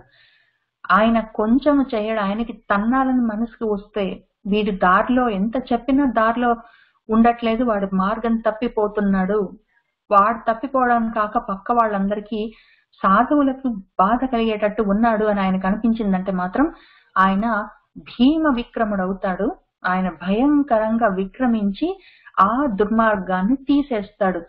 ఆయన చేసే పనులలో 6 ముఖ్యమైన పనులు. ఆయన ఎందుకు శరీరాన్ని తీసుకొని అవతారాన్ని తీసుకొని వస్తారు అన్న రహస్యంలో చెప్పిన విషయంలో ఇదే ముఖ్యం. భీమం, శరభము, భీమము. ఒకవేళ చెప్పిన మాట వినకపోతే దండించడానికి ఆయన వస్తారు. కాబట్టి ఆయన భీమ. భీ అంటే అర్థము, భీ అంటే భయము అని, భయం కలిగించగలరు కాబట్టి భయంకరులు. భయంకరము అంటే భయాన్ని కలిగించడము, కరము అంటే చెయ్యడము, భయం పుట్టించడాన్ని భయంకరము అంటాము. కాబట్టి భీమ అంటే భీ అంటే భయం, భయాన్ని కలిగించేవాడు భీమః. తప్పు చేస్తున్నామేమో అంటే భయపడాలి. ఆ రకంగా భయాన్ని మనలో పెట్టి మనల్ని సన్మార్గంలో నడిపిస్తారు కాబట్టి ఆయన భీమః. పైగా దీనికి ఇంకొక అర్థం కూడా చెప్పారు. శరభః భీమః అని చదువుకోవచ్చు. కొంతమంది భాష్యకారులు శరభః అభీమః అని కూడా చెప్పారు. ఒకవేళ మనము ఆయన చెప్పిన మార్గంలో ధర్మంగా బ్రతుకుతూ ఉంటే ఆయన మనకు అభీమః. అప్పుడు భయము మనకు ఉండదు ఆయనంటే. కాబట్టి అప్పుడు మొత్తమే ఆయన అభయప్రదాత. మనకు భయం అనేది లేకుండా చేస్తారు. ఆయనంటే మనకి భయం ఉండదు. అప్పుడు ఇదే విషయాన్ని భీమః అభీమః అని ఇదే విషయాన్ని ఆయన నరసింహ అవతారంలో మనకు యాక్షన్ చేసి మరీ చూపించారు. ఆయన నరసింహుడిగా వచ్చినప్పుడు అసలే చూడడం భయం, పైన సింహము, కింద మనిషి, జూలు, ఇట్లా ఆయన కోరలు, అవేవో వజ్రాల్లాగా వజ్రాయుధాల్లాగా ఉన్న కోరలు, ఆయన గోళ్ళు, ఆయన తర్వాత అక్కడ మన హిరణ్యకశిపుణ్ణి చంపేసిన తర్వాత కడుపులో నుంచి పేగులు తీసి ఆయన ఆ రక్తం తాగాడో లేదో యాక్షన్ చేశాడో గాని మొత్తం ఆ రక్తం అంతా ఆయన జూలు కంటుకొని గోళ్లకి, చేతులకి, ఆయన వక్షస్థలానికి, తొడల మీద పెట్టుకొని ఆ మొత్తం కడుపు కోసినప్పుడు తొడలంతా రక్తం సిక్తమై ఇంత భయంకరంగా ఉన్నారు. అందరికీ మన బ్రహ్మదేవుడితో సహా ఆయన భయంకరంగానే కనిపించారు. కానీ ప్రహ్లాదుడికి మాత్రం అభీమంగా కనిపించారు. ఆయన్ని ఎట్లా చూస్తే ఆయన అట్లా కనిపిస్తారు.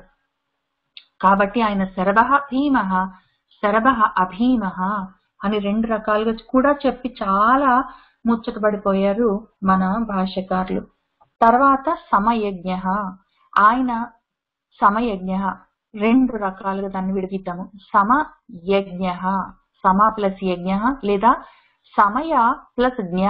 జ్ఞ అంటే జ్ఞానము, సమయము అంటే ఏ సమయంలో ఏ జరగాలి, ఏ సమయంలో సూర్యుడు ఉదయించాలి, ఏ సమయంలో ఏ ఋతువులు రావాలి, ఏ సమయంలో ఏం జరగాలి, ఎవరు ఎప్పుడు పుట్టాలి, ఎప్పుడు వెళ్ళిపోవాలి, ఏమి మొత్తం ప్రపంచం అంతా భూమండలం ఎప్పుడు ఉండాలి, భూవర్స్వర్లోకాలు ఎన్నాళ్ళు ఉండాలి, ఎప్పుడు అవన్నీ మళ్ళీ లయమైపోవాలి, సృష్టి ఎప్పుడు జరగాలి, ఏ ఆర్డర్ లో జరగాలి, అంతా అన్ని విషయాల గురించిన జ్ఞానం కలిగిన వారు. కాబట్టి ఆయన సమయజ్ఞ అని దానికి ఒక అర్థం. ఇంకొక అర్థం ఏమి అంటే సమయము అంటే దానికి హద్దు అని అర్థం ఉన్నది. దానికే మనము మర్యాద అంటాము. మర్యాద అన్న, హద్దు అన్న, సమయము అన్న అదే. కాబట్టి ఆయనకి ఎంతవరకు వెళ్ళాలి, ఎక్కడ ఆగాలి అన్న జ్ఞానము, ఆ మొత్తం విషయం ఆయనకు తెలుసు. ఎప్పుడు పడితే అప్పుడు, ఎక్కడ పడితే అప్పుడు, ఎంత పడితే అంత, ఎట్లా పడితే అట్లా ఏదో ఒకటి చేసే రకం కాదు. ఆయన చాలా పద్ధతి ప్రకారం చేస్తారు. ఆయన సమయాన్ని దాటి అంటే ఒక లెక్క దాటి, ఒక ఏమంటారు, ఒక హద్దు మీరి ఆయన ఎప్పుడు ప్రవర్తించారు. రామావతారంలో చాలా క్లియర్ గా ఈ సమయజ్ఞ అన్న విషయాన్ని ఆయన యాక్చువల్ గా చూపించారు మనకి. ఎవరితో మాట్లాడాలి, ఎంతవరకు మాట్లాడాలి, ఎప్పుడు మాట్లాడాలి, ఎంత మాట్లాడాలి, ఏ రకంగా మాట్లాడాలి, ఏ రకంగా ఎటువంటి మాటలు వాడాలి, ఎంత దూరం వెళ్ళొచ్చు, ఎక్కడికి ఆగాలి, పట్టు ఏంటి, విడుపు ఏంటి, మొత్తం తెలుసు. ఆయన మొత్తం జీవిత పర్యంతము రామావతారంలో ఈ సమయము. అందుకే ఆయన ఈ సమయము అంటే మర్యాద హద్దు తెలిసిన వారు కాబట్టే ఆయనని మర్యాద పురుషోత్తముడు రాముడు అని చెప్తారు. మర్యాద అంటే గౌరవము. ఆయనకి గౌరవం, ఆయనందరు గౌరవిస్తారు కాబట్టి ఆయన గౌరవం చేత మర్యాద అని చెప్పుకోవచ్చు, దాందేముంది. కానీ సమయము, మర్యాద, హద్దు అంటే ఎంతవరకు వెళ్ళాలి, ఎక్కడ ఆగాలి కరెక్ట్ గా తెలియాలి. కాబట్టి అది తెలిసిన వారు ఆయన సమయజ్ఞ. పైగా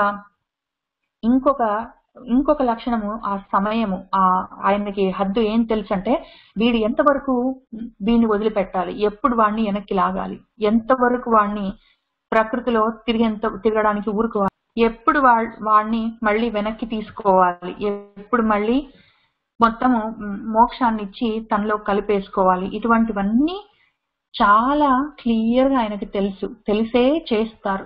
నాకింత కష్టం వస్తే దేవుడు నాకెందుకు ఎప్పుడు హెల్ప్ చేయడు, ఆయనకన్నీ తెలుసు కదా, మరి నాకెందుకు నా కోసం రాలేదు, అవన్నీ మనకు అనిపిస్తాయి.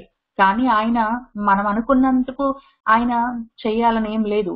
ఆయన ఏ సమయంలో ఏది ఎప్పుడు ఎవరికి ఎంత కావాలో అంత చూసుకొని చేస్తారు. కాబట్టి ఆయన సమయజ్ఞ అని, ఆ సమయ అన్నదానికి అన్ని అర్థాలు చూసుకొని, తర్వాత సమయము అంటే మళ్ళీ దానికి ధర్మము అని కూడా అర్థం ఉన్నది. ఆ ధర్మానికి గురించిన మొత్తము జ్ఞానం ఆయనకు తెలిసి ఉన్నది, ఆయన ధర్మస్వరూపం. పైగా మళ్ళీ ఆయన రామావతారంలో, కృష్ణావతారంలో మొత్తమే ఆ ధర్మాన్ని ఆయన చూపించారు. ధర్మం కాపాడుతారు, ధర్మంగా నిలబెడతారు. ఆయన ధర్మస్వరూపమై ఆయన మనకి చూపించారు. కాబట్టి సమయజ్ఞ అని ఎన్నో అర్థాలు ఉన్నాయి ఆ సమయానికి. కొంతవరకు చెప్పుకున్నాం మనము. ఆ తర్వాత దీనికి ఇంకొక అర్థం కూడా ఏంటంటే, సమయము అన్నప్పుడు సామధాన భేద దండ ఉపాయాల్లో ఏది ఎప్పుడు వాడాలో కూడా తెలిసిన వారు. ఎప్పుడు మంచి మాటలతో మనము పనులు చేయించాలి, ఎప్పుడు నువ్వు ఈ పని చేస్తే నువ్వు ఒకవేళ నాకు పూజలు చేసావనుకో, నేను నీకు ఇది ఇల్లు మార్టిగేజ్ ఇస్తాను, ఇట్లాంటివి పోని ఏదో రకంగా ఆయన వైపుకి తిప్పుకోవడానికి ప్రయత్నం చేస్తారు దానంతో. లేదా భేదము, ఒకవేళ మనము కావాలనుకుంటే ఏది ఆ రకమైన భేదం, ఒకవేళ నువ్వు నాతో ఉన్నావనుకో నీకు ఇది లాభం, ప్రకృతితో ఉంటే నీకు ఇది నష్టం అని ఆ రకంగా భేదం చూపించి కూడా ఆయన వైపు తిప్పుకుంటారు. లేదా దండనం, ఇంకా ఎంత చెప్పినా మాట వినకుండా ధర్మానికి హాని కలిగిస్తే ఆయన ఊరుకోరు. ఆ రకంగా కూడా ఆయనకి మొత్తం సమయం గురించిన జ్ఞానం కలిగి ఉన్నారు. కాబట్టి ఆయన సమయజ్ఞ. ఇప్పుడు సమ ప్లస్ యజ్ఞ అని ఇంకో రకంగా దాన్ని విడదీసి చూసుకుందాము. సమము అంటే సమానము, ఏది మంచి చెడు, ఏది సుఖము దుఃఖము, అటువంటి వాటి గురించి ఆయనకి తెలుసు. వాటన్నిటిని ఒకే రకంగా సమానంగా చూడగలిగిన వారు. ఆయన ఏ పని చేసినా శీతోష్ణ సుఖ దుఃఖాలు, తర్వాత ఏవైనా సరే ఆయన ద్వంద్వాలన్నిటినీ సమంగా తీసుకొని ఏ పని ఆ రకంగా ఆయన ఎట్లా చేస్తారు అంటే యోగంలాగా యజ్ఞంలాగా చేస్తారు. ఏది చేసినా ఆయన యజ్ఞంలాగా యోగంలాగా ద్వంద్వాలకి అతీతంగా చేస్తారు. కాబట్టి ఆయన సమయజ్ఞ అని కూడా దానికి అర్థము చెప్పుకున్నారు. కాబట్టి తర్వాత ఇంతవరకు చూసుకొని నెక్స్ట్ నామాలు కొంతమంది భాష్యకారులు హవిర్ హరిహి అని ఒకటే నామంగా చూసుకున్నారు. కొంతమంది హవిహి హరిహి అని రెండు నామాలుగా దాన్ని వేరువేరుగా చెప్పారు. మనం రెండు చెప్పుకుందాము. హవిస్సు అన్నప్పుడు యజ్ఞంలో మనం ముహూర్తం చేసేది ఉంటుంది కదా, అది హవిస్సు. హవి అంటే ఇవ్వడము అని అర్థం. కాబట్టి ఆ రకంగా హవిహి అన్నప్పుడు ఆయన యజ్ఞాల్లో వాడే హవిస్సు ఆయనే అయి ఉన్నారు. యజ్ఞాల్లో మనం ఇచ్చే మొత్తం హుతం చేసే ఉంటుంది కదా, అగ్నిలో వేసేవన్నీ ఆ హవిస్సులుగా ఆయనే ఉంటారు. కాబట్టి ఆయన హవిహి. ఈ యజ్ఞాల గురించి ఇంకా చాలా మొత్తం శ్లోకాలే ఉన్నాయి. తర్వాత అప్పుడు మనం మళ్ళీ నెమ్మదిగా మొత్తమే మనం చెప్పుకున్నట్టు పురుష సూక్తంలో ఉన్న విషయాలన్నీ అందులో మళ్ళీ చెప్పుకుందాము. ఇక్కడ హవిహి అని ఒకటి చెప్పారు, అదొకటి చూసుకుందాము. తర్వాత హవి అన్న దానికి ఇంకొక అర్థం హవి అన్నది హు అన్న ధాతువు నుంచి తీసుకుంటే, హవి అన్నప్పుడు ఇవ్వడము తీసుకోవడము రెండు అర్థాలు ఉన్నాయి. కాబట్టి మనల్ని మనము ఆయనకి సమర్పణ చేసుకుంటే ఆయన మనకు మొత్తమే ఇచ్చేసుకుంటారు. మనం ఆయన్ని భక్తితో చేరితే ఆయన మనల్ని అంతే వాత్సల్యంతో చేరుతారు. కాబట్టి హవిహి అన్నప్పుడు ఇవ్వడము తీసుకోవడము రెండు తెలిసిన వారు, రెండు చేస్తారు. కాబట్టి ఆయన హవిహి అని దానికి అర్థం చెప్పారు. అట్లానే హవి అన్నప్పుడు ఇవ్వడము తీసుకోవడము అని అర్థం ఉన్నప్పుడు ఆయన సృష్టి చేస్తారు, వెనక్కి తీసుకుంటారు అని కూడా దానికి అర్థం చెప్పారు. పైగా హవిహి అన్నప్పుడు ఇవ్వడము తీసుకోవడం అంటే మనము పైకి రావడానికి కారణము ఎంత ఆయన ఉన్నారో, ఒకవేళ ఆయన వద్దులే అనుకున్నప్పుడు మళ్ళీ మొత్తం వెనక్కి తీసేసుకోవడం కూడా ఇవ్వగలిగిన వాడు తీసుకోగలడు. మనకు ప్రాణాలు ఇవ్వగలిగిన వాడు మనకు ప్రాణాలు తీసుకోగలడు. మనకి ఐశ్వర్యం ఇవ్వగలిగిన వాడు ఐశ్వర్యం మళ్ళీ వెనక్కి తీసుకోగలడు. ప్రమోషన్ ఇవ్వగలిగిన వాడు మళ్ళీ ప్రమోషన్ ని వెనక్కి తీసేసుకోగలడు. ఈయన కూడా అవన్నీ చేయగలరు. కాబట్టి ఆయన హవిహి. అందులో ఈ వెనక్కి తీసేసుకోవడం ఆయన చాలా రకాలుగా చేస్తారు. ఇవ్వడం ఎన్ని రకాలుగా చేస్తారు, తీసుకోవడం అన్ని రకాలుగా చేస్తారు. ఒకవేళ మనము అంత అర్హత లేదు అనుకున్నప్పుడు మళ్ళీ వెనక్కి తీసేసుకుంటారు. మనకు అహంభావం ఎక్కువైందో, మనకి దాన్ని అనుభవించే అవకాశం, హక్కు, అర్హత లేదని ఆయన కనిపించిందో అప్పుడు మళ్ళీ వెనక్కి తీసేసుకుంటారు. ఇవాళ నేను బాగా ఉన్నత స్థితిలో ఉన్నాను, ఎప్పుడు ఇట్లా ఉంటానని చెప్పడానికి లేదు. ఆయనకి చాలే అనుకుంటే అయిపోతుంది, మొత్తం వెనక్కి వెళ్ళిపోతుంది, వెనక్కి తీసేసుకోగలరు.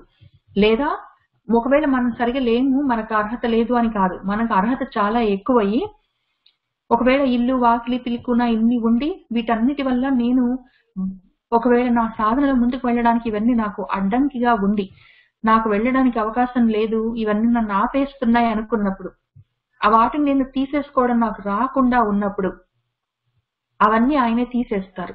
ఆయన యాక్చువల్గా ఆయనే చెప్పారు భాగవతంలో, ఎవరినైనా నేను నా దగ్గరికి తెచ్చేసుకోవాలనుకుంటే, మోక్షాన్ని ఇవ్వాలని నేను అనుకుంటే వాడి దగ్గర ఉన్న ప్రకృతికి సంబంధించిన విషయాలని నేనే తీసేస్తాను అని చెప్పారు. ఒకవేళ రమణ మహర్షి లాగా మనకు నిజంగానే సొంతంగా అన్నిటికీ దూరంగా ఉండడం మనకు వచ్చి అన్ని మనం వదిలేసుకోగలిగితే సరే, రాలేదు మనకి వాటన్నిటిని దూరం చేసుకోవడం రావట్లేదు, కానీ మరి ఆయనకి దగ్గర అయ్యే సమయం వచ్చింది అన్నప్పుడు అవన్నీ నేనే తీసేస్తాను వాడికి అని చెప్పి ఆయనే చెప్పారు. కాబట్టి అది కూడా హవికి అర్థం. తర్వాత హరి అన్నప్పుడు ఆయన అన్ని హరిస్తారు మొత్తమే.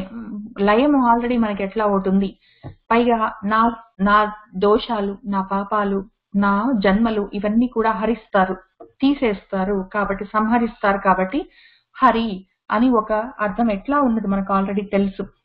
కాక ఈ హవిర్హరిహి అని కలిపి చదువుకున్నప్పుడు ఈ మనం యజ్ఞాల్లో సమర్పించే హవిస్సులని హరించేవాడు అంటే తీసుకునేవాడు. కాబట్టి మొత్తమే ప్రతి యజ్ఞ స్వరూపంగా ఉన్న శ్రీ మహావిష్ణువే యజ్ఞంలో సమర్పించిన హవిస్సులను కూడా తీసుకుంటారు అని చెప్పి హవిర్హరికి అర్థము.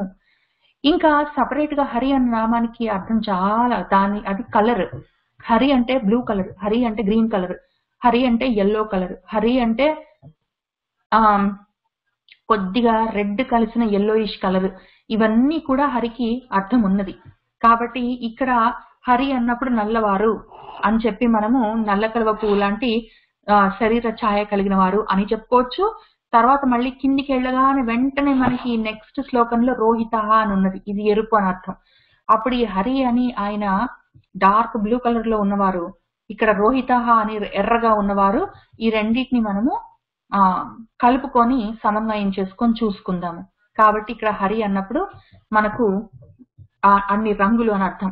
పైగా హరి అంటే ఇంకా చాలా జంతువులు కూడా, మనకి కోతిని హరి అంటాము, సింహాన్ని హరి అంటాము, తర్వాత పులిని హరి అంటాము, చాలా వాటికి హరి అని అర్థం ఉన్నది. కాబట్టి అన్ని ఆయనే, మొత్తము జంతువులన్నీ ఆయన స్వరూపాలే, రంగులన్నీ ఆయన స్వరూపాలే, పువ్వులన్నీ ఆయన స్వరూపాలే, ప్రతిదీ ఆయన స్వరూపమే. ఆయన కావాలంటే తీస్తారు, లేకపోతే హరిస్తారు. కాబట్టి ఆయన హరిహి, హవిహి హరిహి లేదా హవిర్హరిహి అని విడదీసైనా కలిపైనా రెండు నామాలుగైనా ఒకటే నామంగా అయినా అన్ని అర్థాలు చూసుకున్నాం మనము. ఇక్కడ మనం హవి అన్నప్పుడు హవి హు అన్న అర్థానికి తీసుకోవడం, ఇవ్వడం అని చూసుకున్నాము. హరిలో హ అన్న అర్థానికి హృ అని చూసుకుంటే దాని రూట్ హృ అంటే తీసుకోవడం. హరి అన్నప్పుడు మొత్తం అన్ని వెనక్కి తీసేసుకుంటారు. ఆయన మన మీద ఆదరణ ఎక్కువయ్యి ఆయనలో కలిపేసుకోవాలనుకున్నా అన్ని వెనక్కి తీసేసుకుంటారు మనకు తీసేయడం రాకపోతే. లేదా మనకు అర్హత లేనప్పుడు ఆయనే తీసేస్తారు. లేదా ఇంకా శరీరం వీడికి అవసరం లేదు, ఈ ఉపాధిని వాడు వాడుకోవట్లేదు అన్నప్పుడు ఉపాధిని తీసేస్తారు. అన్ని రకాలుగా హరికి. లేదా ఉపాధిలో ఉన్నప్పుడు నాకు కష్టాలుంటే నా కష్టాలని కూడా ఆయన హరీమని తీసేస్తారు. వీటన్నిటి హరి అని మనం దేవుణ్ణి ఎంత నమస్కారం చేస్తామో, హరీం అన్నాడు అని చెప్పి వెళ్ళిపోయాడు డామన్ అని చెప్పి హరీం అన్నది అని మనం వెళ్ళిపోవడం, లయం గురించి కూడా ఆయన్నే తలుచుకుంటాము. కాబట్టి హరిహి ఆయన సర్వలక్షణ లక్షణ్య, ఇదంతా ఒకటే నామం. సర్వలక్షణ లక్షణ్యం, ఇది మళ్ళీ అన్ని మార్గాలు నేనే అని చెప్పారు కదా, దానికి అన్ని యోగాలు నేనే, అన్ని మార్గాలు నేనే, అన్నీ నేనే అని చెప్పిన నామానికి ఇదే సమన్వయం చేసుకోవచ్చు. ఈ నామానికి కూడా సర్వలక్షణ లక్షణ్యములు, లక్షణములు అన్ని రకాల లక్షణాలు, అన్ని సుగుణాలు ఆయనకు ఉన్నాయి. అన్ని లక్షణాలు, అన్ని అందమైన శరీర అవయవాలు, అందమైన కళ్ళు, అందమైన ఉంగరాలు తిరిగిన జుట్టు, అందమైన సన్నటి నడుము లాంటి శరీర లక్షణాలు కూడా, మొత్తం సాముద్రిక లక్షణాలన్నీ ఉన్నాయి. తర్వాత లక్షణము అన్నప్పుడు మనకి గుర్తు, ఇది ఈ పని చేస్తే నాకు ఇది వస్తుంది అని మనం చూసుకుంటూ చేస్తాం కదా, అవన్నీ. వీటన్నిటికీ లక్షణం ఎవరు అంటే ఆయనే. సర్వ లక్షణాలకి ఆయన లక్షణము. లక్షణ్యము అంటే ఆయనే దానికి అల్టిమేట్ గోల్. నేను చాలా అందంగా ఉండాలి అని నాకు నా లక్షణములు, నా శరీర లక్షణములు ఇట్లా ఉండాలి అంటే అవన్నీ ఉంటే ఎంత బాగుంటుందో, ఎంత బాగా ఉంటే ఎట్లా ఉంటుందో మనకు తెలిపే లక్షణ్యము, గుర్తు ఆయనే. లేదా నాకు ఈ లక్షణాలు ఉన్నాయి, నేను మంచిదాన్ని, నేను చాలా చదువుకున్న దాన్ని, చాలా జ్ఞానిని, చాలా బాగా పాటలు పాడతాను, చాలా ఏదో చేస్తాను, అట్లాంటి లక్షణం నాకు ఒకటి ఉండాలని నేను అనుకుంటే అవన్నిటికీ లక్షణ్యం ఆయనే. ఇగో ఈయనున్నాడు చూసావా, ఈయనలాగా నువ్వు ఉండు, అట్లా అన్నమాట. ఇంతకు ముందు నిన్న కూడా మనం భగవద్గీతలో చదివాం కదా, మొత్తమే ఇది నేను కర్మలన్నీ చేస్తాను, కానీ కర్మలు ఏవి నన్ను తగులుకోవు, అంటుకోవు. ఎందుకు అంటే నేను వాటి మీద నాకు ఏదో వస్తుంది వాటి వల్ల అన్న ఆశ వాటి మీద నేను పెట్టుకోను. కాబట్టి నాకు ఆ స్పృహే ఉండదు, ఫలం మీద ఫలితం మీద స్పృహే ఉండదు. కాబట్టి నాకు ఆ పని కూడా, కర్మ కూడా నన్ను అంటుకోదు. కావాలంటే చూసుకో, నన్ను చూసి నువ్వు పోనీ నా మార్గంలో నా దాకా రా అని చెప్పారు కదా. కాబట్టి ఆ మార్గాల్లో కూడా మనము ఏది సాధించాలనుకుంటున్నామో ఆ సాధించాలనుకున్న లక్షణాలన్నిటికీ లక్షణ్యం, గుర్తు ఆయనే. Ultimate final goal, end goal. కాబట్టి సర్వ లక్షణాలకి లక్షణ్యం ఆయనే అని మనం చెప్పుకుంటున్నాం. పైగా అన్ని రకాల లక్షణాలు, ఐశ్వర్యాలు, లక్ష్యములు, మొత్తం ఎన్ని రకాల ఎయిమ్స్, గోల్స్ ఉంటాయో ప్రతిదానికి ఎండ్ పాయింట్ ఆయనే. నేను మొత్తం సైన్స్ మొత్తమే, ఫిజిక్స్, ఆస్ట్రోఫిజిక్స్ లో నేను చివరి దాకా చదువుకుంటాను, మంచిది శుభము. నేనేదో ఆయన లాగా, స్టీవ్ హాకిన్ లాగా అంతా నేర్చుకుంటాను సైన్స్ లో, ఆస్ట్రోఫిజిక్స్ లో, మంచి శుభం. కానీ ఆయన కన్నా గొప్పవాడు ఉన్నాడు. ఇదిగో సర్వలక్షణ లక్షణ్య అని ఒక ఆయన ఉన్నాడు. ఏదో మన స్టీవ్ హాకిన్ లాంటి వాడు, ఏదో మన వాళ్ళందరూ చూసి ఓహో ఇట్లా ఉన్నదా అని డిస్కవర్ చేస్తుంటారు. కానీ డిస్కవర్ చేయడానికి అది యాక్చువల్ గా ఉండాలి కదా. ఆ ఉండడానికి క్రియేషన్ చేసిన వాడు ఉన్నాడు, లక్షణ్యం, వాడున్నాడు వెనకాల. ఏది చూసినా సరే నేను చాలా గొప్పగా పాట పాడతాను, మంచిది, ఆ పాటలు తయారు చేసిన వాడు ఉన్నాడు వెనకాల. ఈ లైట్ నేను చాలా గొప్పగా తయారు చేశాను, ఎడిసన్ ని, మంచిది శుభం. ఆ వెలుగుకు యాక్చువల్ గా వెలుగు అనేది ఒకటి ఉన్నది, ఆ మొత్తం మహా వెలుగు, మహాజ్యుతి. అది కావాలంటే చూడు లక్షణ్యం. మొత్తం నువ్వు ఏదనుకుంటున్నావో దాని వెనకాల అన్నిటికన్నా అల్టిమేట్ ఒకటి ఉన్నది. కాబట్టి సర్వలక్షణ లక్షణ్యం అని ఒకటి ఉన్నది. దాని గురించి దాన్ని నువ్వు లక్ష్యం చేసుకుంటే అప్పుడు నువ్వు అక్కడికి చేరుకోవచ్చు. అది కాకుండా దానికన్నా చిన్న వస్తువులు ఏవైనా, దానికన్నా తక్కువైనవన్నీ నువ్వు లక్ష్యంగా, ఎయిమ్ గా, గోల్ గా పెట్టుకుంటే అక్కడికే ఆగిపోతావు.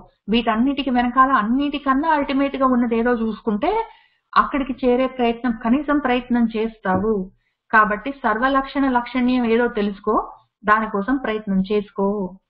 ఎందుకు అంటే ఆ సర్వలక్షణ లక్షణ్యం ఉన్నది కదా, అల్టిమేట్ స్టఫ్, అది లక్ష్మీవాన్. అన్ని రకములైన లక్ష్మీలు, అన్ని రకాల ఐశ్వర్యాలు, అన్ని రకములైన సుగుణములు, అన్ని రకములైన చక్కటి క్యారెక్టర్, డిసిప్లిన్, ఏదైనా సరే ఏది గొప్పది అని అనుకుంటామో ఆ లక్షణములన్నీ లక్ష్మి అయితే, ఆ లక్షణములు మొత్తము కలిగిన వాడు లక్ష్మీవంతుడు, మన శ్రీమంతుడు, మన శ్రీ మహావిష్ణువు.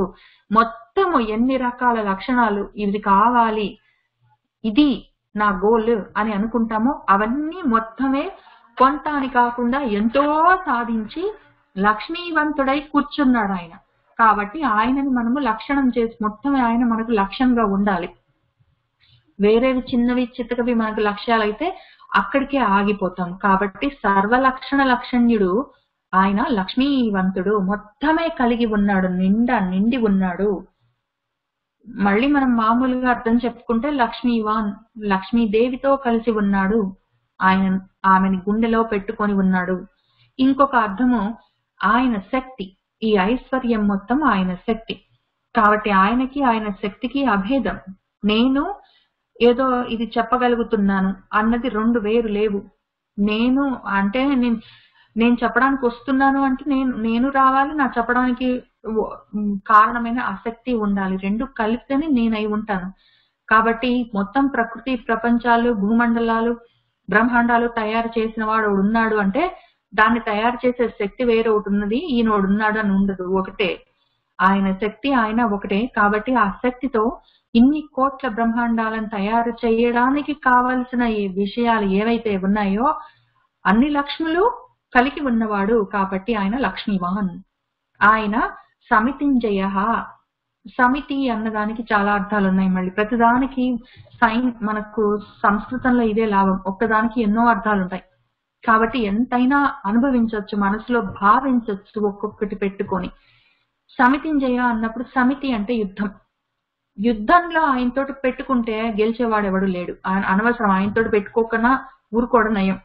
ఒక్క రాక్షసుడు ఇంతవరకు ఏ పురాణం వెతికి చూసినా ఈయన ఓడిపోయడం అనేది లేదు, వాళ్లే పోవాల్సిందే మొత్తమే. జయ, ఆయనే జయిస్తూ ఉంటాడు. ఎందుకంటే అది ఆయన లక్షణము. ఆ సర్వ లక్షణాలు, గెలుపు అనేది ఒక లక్షణం అయితే ఆ లక్షణము నిండి ఉన్నవాడు. కాబట్టి ఆయన సమితింజయ అని ఒక అర్థం. పైగా ఇంకా ఆయన తోటి పెట్టుకునే కన్నా ఆయనకి అగెయిన్స్ట్ గా పోయి ఆయన చెప్పిన వాటిని కాదని వేరేగా ఏదో చేసుకుందామని ప్రయత్నం చేసే కన్నా, ఎందుకంటే ఎట్లా మనం గెలవము, ఆయన చెప్పిన ధర్మాన్ని మనం పాటిస్తే ఆయన మనము సంతోషంగా ఉంటాము. ఒకవేళ ఆయన చెప్పిన దారి నాకు ఇష్టం లేదు, నిజంగా ఆయన చెప్పిన పద్ధతులు నాకు నచ్చవు, నాకు రాముడు అంటే ఇష్టం లేదు, కృష్ణుడు అంటే ఇష్టం లేదు, నేను ఎవరిని నమ్మను, అసలు ఉన్నాడా, కాబట్టి నేను ఎక్కడో ఇంకేదైనా చూసుకుంటా అంటే వెళ్ళి పర్వాలేదు, వేరే ఇంకెక్కడైనా ఉన్నది ఇంకేదైనా నువ్వు వెళ్ళి ఉండడానికంటే ఉండు అక్కడికి వెళ్ళి. కానీ ఇక్కడ ఉన్నంత మటుకు మాత్రం ఆయనకి అగెయిన్స్ట్ గా వెళ్లే అవకాశమే లేదు. ఒకవేళ అటువంటి వెర్రి ప్రయత్నం చేస్తే శరవహ భీమహ అని ఆయన ఆల్రెడీ చెప్పాడు. తన్ని మరి దారిలో పెడతాను అని పైన చెప్పి, కాబట్టి సమితింజయ, నన్ను దాటిపోయే వాళ్ళు ఎవరూ లేరు, నన్ను గెలిచే వాళ్ళు ఎవరూ లేరు, కాబట్టి సమితింజయ అని కొన్ని రకాల అర్థాలు చూసుకొని ఇంకొక రకంగా సమితి అంటే యుద్ధము అనే అర్థం కాకుండా సమితి అంటే సమూహము అని కూడా అర్థం ఉన్నది. సమితి అంటాం కదా మనము. కాబట్టి ఆ సమూహము ఒక కమ్యూనిటీ. ఆ రకంగా గ్రూప్స్ గా మనము చాలా మందిని మొత్తమే కృష్ణ భక్తులుగా ఆయన్ని ఫాలో అవుతాము, లేదా రామ భక్తులుగా ఆయన్ని ఫాలో అవుతాము, లేదా విష్ణు భక్తులుగా, లేదా అమ్మవారి భక్తులుగా, లేదా శివ భక్తులుగా, చాలా గ్రూప్స్ గా కమ్యూనిటీస్ గా ఆయన్ని ఫాలో అవుతాము. లేదా వామాచారంలో, లేదా దక్షిణాచారంలో, ఏదో ఒక మార్గంలో ఆయన్ని అందరం కలిసి ఆయన్ని చేరుకోవడానికి ప్రయత్నం చేస్తాము. అటువంటి మనందరి యొక్క మనసులని ఆయన జయిస్తారు, మనందరినీ ఆయన జయిస్తారు. పైగా ఈ మొత్తమే మనలాంటి సాధకులు, ఏదో రాముణ్ణి, కృష్ణుణ్ణి, విష్ణునే కాదు, సాధన మార్గంలో ఉన్న మనమందరం ఉన్నాం కదా కమ్యూనిటీ, మన సమితిని కూడా ఆయన జయిస్తారు, మనందరినీ ఆయన కలిపేసుకుంటారు, మనల్ని జయించి ఆయనలో చేర్చుకుంటారు. కాబట్టి ఆయన సమితింజయ అని కూడా దానికి భాష్యం చెప్పారు. సమితి అంటే సమూహము అని చెప్పి. కాబట్టి ఇన్ని రకాలుగా సమితి అంటే యుద్ధము, సమితి అంటే ఆయనకి ఎదురు తిరిగి మనం వెళ్ళలేము, ఆయనే గెలుస్తారు, ఆయన్ని దాటిపోయే వాళ్ళు లేరు. కాబట్టి పైగా సమితి అంటే మనందరినీ కూడా ఆయన మొత్తమే ఉద్ధరించగలిగిన వారు. వాడిని ఉద్ధరిస్తారు, తర్వాత కొన్నాళ్ళు టైం తీసుకుంటాడు, ఎందుకంటే ఆయన మళ్ళా మనకు కావాల్సినవన్నీ సమకూర్చుకుని మళ్ళీ వస్తాడని చెప్పడానికి ఏం లేదు.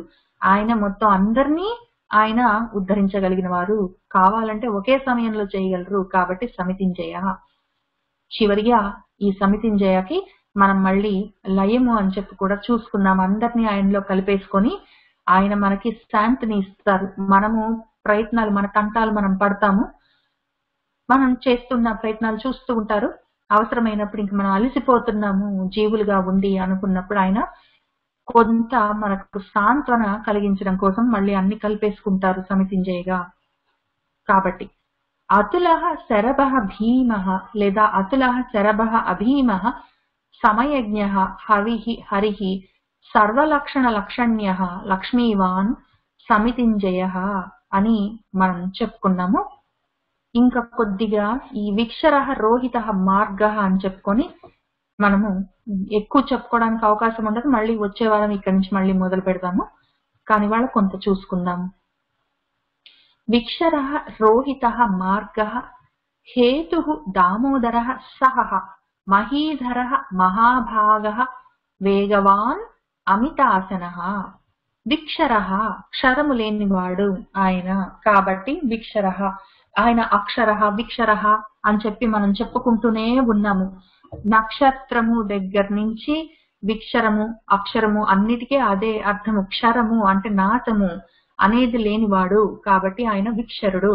ఆయన్ని నమ్ముకుంటే, ఆయన్ని ఫాలో అవుతే, ఆయన చెప్పిన మార్గంలో నడిస్తే మనకు కూడా క్షరం అనేది ఉండదు. కాబట్టి ఆయన విక్షరః. పైగా ఇంకొకటి దానికి అందమైన అర్థం ఏం చెప్పారంటే, క్షరము అంటే నాశనం అనుకున్నాం కదా, విక్షరము అంటే నాశం లేకపోవడం. ఆయనకు నాశం లేకపోవడం సరే, అది మనకు తెలుసు, అర్థమైంది. కానీ ఇక్కడ విక్షరము అంటే ఆయనకు మన మీద ఉన్న ప్రేమ కూడా తగ్గేది కాదు, నాశనం అయ్యేది కాదు. ఆయనకి ఎప్పుడూ ఉంటుంది.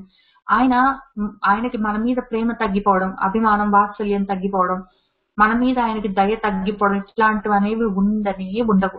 ఏదో మీనాగా నా మీద ఉన్నదా లేదా కాదు. ఆయనకు ఏదో హిరణ్యాక్షుడు, హిరణ్యకశిపుడు, తర్వాత ఏదో శిశుపాలుడు, ఏదో లేకపోతే మనవాడు రావణాసురుడు, ఇట్లాంటి వాళ్ళ మీద కూడా ఆయనకి ఆ వాత్సల్యం కానీ ఆ దయ కానీ తగ్గేది ప్రశ్న లేదు. ఈ శరీరంతో ఉంటే వాడు ఆ ఉపాధిని వాడుకోవట్లేదే అని ఆ ఉపాధిని తీసేస్తారు. కానీ ఆ ఉపాధిలో రావణాసురుడు లేదా ఇంకొక రకంగా ఏదో ఉన్న ఆ ఉపాధుల్లో ఉన్న ఆ ఆత్మకైతే నాశం లేదు. ఆయన వాటిని ఏమి చెయ్యరు. ఆయనకి మన మీద ప్రేమ తక్కువై మనకి కష్టాలు వచ్చాయి అని మనం అనుకోవడం, అవన్నీ మనకు సరిగా ఆయన తత్వం అర్థం కాకపోవడమే. ఆయన పాప ఎంత చెప్పినా కూడా మనం ఒక్కొక్కసారి సరిగా అర్థం చేసుకోం. నాకు ఎందుకు ఇంత కష్టాలు వస్తాయంటే, కష్టాలు రావడానికి కారణం రెండు, రాగము ద్వేషము.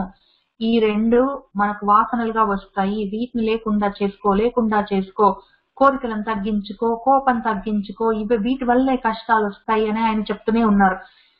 అయినా కూడా నాకు ఇన్ని కష్టాలు రావడానికి దేవుడే కారణం అంటాం కాదు. నేను కాదు నీ కష్టాలకు కారణం అని చెప్తాడు పాపం ఆయన.